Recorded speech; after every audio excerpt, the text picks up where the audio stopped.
Quelle place pour les auteurs et la littérature dans le spectacle médiatique actuel? Des réponses avec l'invité du Grand Angle.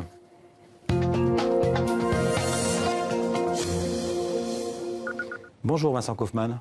Bonjour. Alors vous êtes professeur de littérature et d'histoire des médias à l'université de Saint-Gall en Suisse.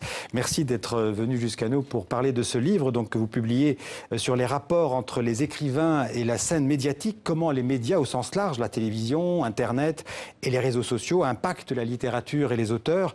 Un livre donc publié au Seuil, dernière nouvelle du spectacle, ce que les médias font à la littérature. Alors dans ce titre, évidemment le mot spectacle est une allusion directe au grand livre du philosophe Guy Debord, La Société du spectacle, un livre qui a été écrit en 67, il y a 50 ans. D'abord, en quelques mots, je sais que vous êtes un passionné de Guy Debord, vous avez écrit un livre sur lui. Oui. Vous dire en quelques mots, qui était Guy Debord? Guy Debord, c'est un personnage très complexe et très intéressant. Il était à la fois...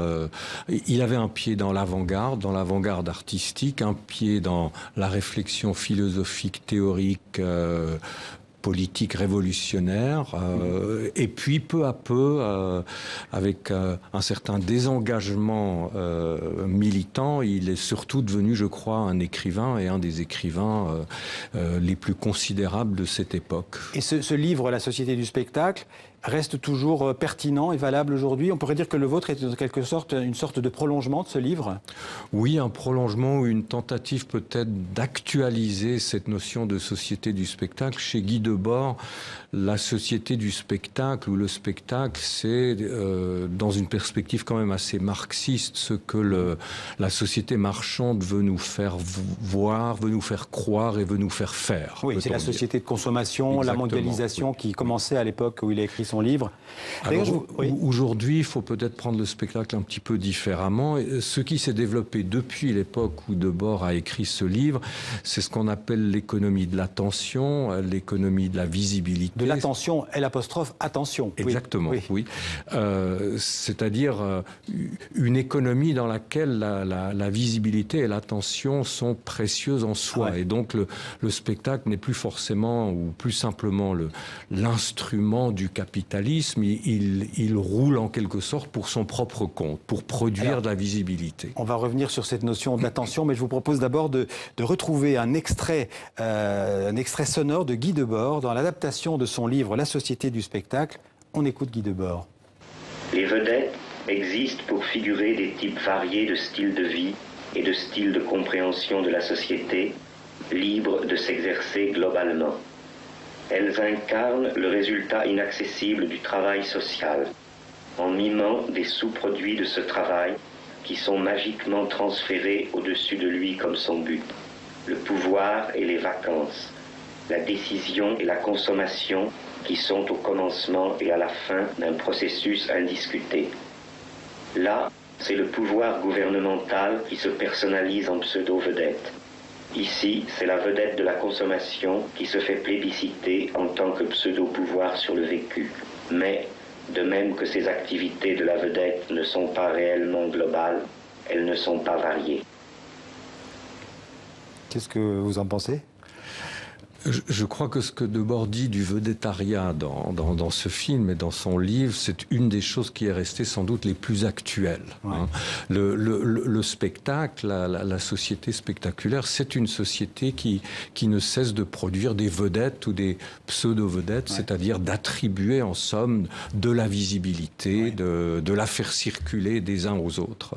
Mais vous dites qu'il y a quand même des choses qui ont changé parce que les règles du spectacle médiatique ont changé depuis Debord, oui, en 67, et vous dites que c'est le spectacle lui-même qui s'est transformé. Oui, il s'est transformé et je crois que la raison profonde en est que depuis 20 ou 30 ans, nous vivons dans une sorte d'inflation de l'information, des produits culturels en tout genre. En 1980, on regardait encore en général 6 chaînes de télévision si tout allait bien. Aujourd'hui, on est plutôt du côté de 600 chaînes, ouais, possibles. Et en plus, il y a Internet, il y a il y a énormément de choses, de moyens de s'informer, de choses à consommer. Et donc, la seule chose qui n'a pas changé dans ce dispositif, c'est le temps dont nous disposons. Nous avons toujours 24 heures pour regarder la télévision. Donc ceux qui veulent se faire remarquer doivent taper fort. Exactement. Et notre attention dans ce dispositif est devenue finalement la chose la plus précieuse. Alors effectivement, ceux qui veulent se faire remarquer doivent taper très très fort. C'est-à-dire que l'entrée dans cette économie de la visibilité, c'est très très cher et il faut payer de sa personne. Et vous dites qu'il faut se battre pour des poussières d'attention. Exactement. C'est une belle formule. Oui. Et donc, on va justement voir quelqu'un qui se bat pour des poussières d'attention.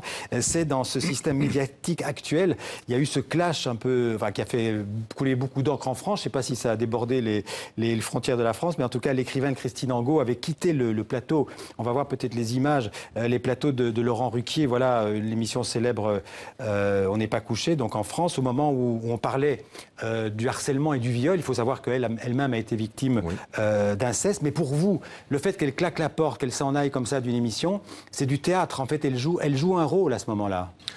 Oui, Christine Angot joue un rôle et même plusieurs rôles dans cette économie depuis au moins 20 ans. Elle aussi, elle comme d'autres. Elle comme d'autres, ouais. Oui. Elle aussi, entre la place de la victime et la place, en l'occurrence plutôt d'un procureur, voire d'un bourreau. Ça fait partie du spectacle. Le spectacle est sacrificiel. Il met en scène de l'humiliation, de la violence. C'est ça qui était au cœur de ce clash il y a 2 semaines entre elle et puis Sandrine Rousseau.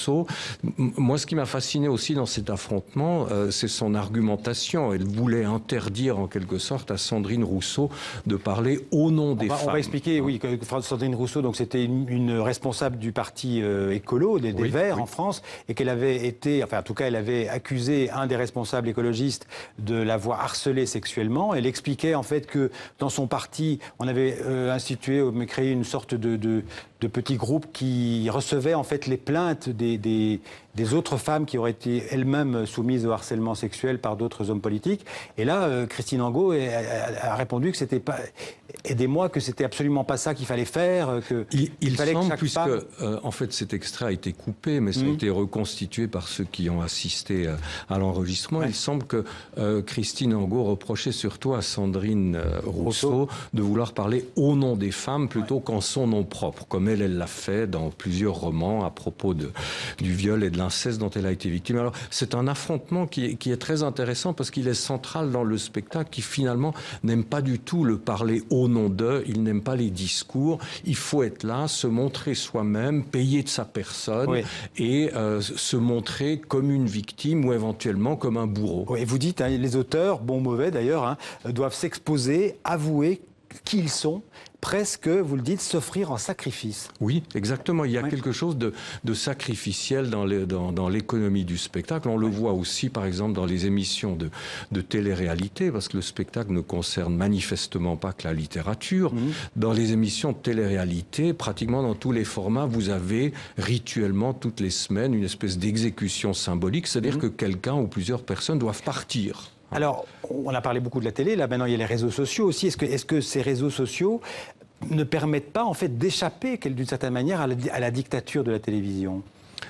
Oui et non. Dans une certaine mesure, les réseaux permettent de contourner la dictature de la télévision, mais ils la prolongent aussi. Et il y a une sorte de nouveau régime, nouvelle économie de la visibilité qui surgit avec les réseaux. On est dans une sorte de visibilité fragmentée, personnalisée. Mais je ne crois pas du tout qu'on sorte de l'économie de la visibilité et du spectacle avec les réseaux. Regardez par exemple sur Instagram le fait que, à propos de n'importe quelle image qui est déposée sur cette plateforme, il y a le nombre de vues de cette image, le nombre de clics, et que ça se présente comme une sorte d'énorme banque qui indique la valeur de chacun dans l'économie de la visibilité. Et à propos de banque, vous dites vous-même que la télévision reste la banque centrale de l'attention. c'est un passage obligé en fait. Oui, elle reste la banque centrale parce que elle peut fournir ce que les réseaux ne peuvent pas fournir, à savoir de l'exclusivité. Ouais. Et il n'y a pas de véritable visibilité sans exclusivité. Si tout le monde est visible, comme c'est possible justement sur Instagram ou ailleurs, eh bien plus personne ne l'est. Alors que la télévision assure toujours le caractère exclusif de la visibilité qui lui donne sa valeur. Et alors c'est incroyable parce que votre livre colle parfaitement à l'actualité française, puisque le président français Emmanuel Macron, qui jusqu'ici avait été très peu présent dans les grands médias, eh bien il donne justement ce soir sa première grande interview télévisée. Et je vais vous citer parce que vous dites brièvement, vous dites aucun politicien, aussi doué soit-il dans l'activation des réseaux sociaux, hein, il le fait, mais moins que Donald Trump évidemment, ne se trompe là-dessus. Ceux-ci sont certes la cerise sur le gâteau, donc les réseaux sociaux, mais le gâteau reste solidement télévisuel. Ça confirme la mainmise de la télévision sur la communication. Oui, je crois qu'il ne faut pas négliger la télévision et faire comme si elle appartenait au passé. Dans le cas de Trump d'ailleurs, on évoque toujours les réseaux sociaux, mais il ne faut peut-être pas oublier qu'il a fait une très belle carrière comme modérateur d'une émission de télé-réalité. Et si on remonte un petit peu plus en arrière, on a aussi dit d'Obama qu'il maîtrisait formidablement bien les réseaux sociaux. Mais qu'est-ce qu'il fait avec sa maîtrise des réseaux sociaux ? Il récolte énormément de fonds et avec ces fonds, il paye des spots publicitaires, bien sûr. Alors une dernière question sur la littérature, puisque c'est ce que les médias font à la littérature. Il y a encore de grands écrivains aujourd'hui, malgré la télévision et les réseaux sociaux ? Oui, sans doute. Il reste quelques grands écrivains. C'est difficile de dire qui. Moi, si je devais donner un exemple d'un écrivain que je considère comme nécessaire aujourd'hui, parce que précisément, il a une très grande capacité d'analyser le spectacle, il est très lucide sur le spectacle, ce serait sans doute Michel Houellebecq. Merci beaucoup, Vincent Kaufmann. Dernière nouvelle du spectacle, Ce que les médias font à la littérature. Un livre passionnant sur le monde de l'image et de l'écrit. Merci en tout cas d'être venu en parler sur le plateau du 64 minutes. On va passer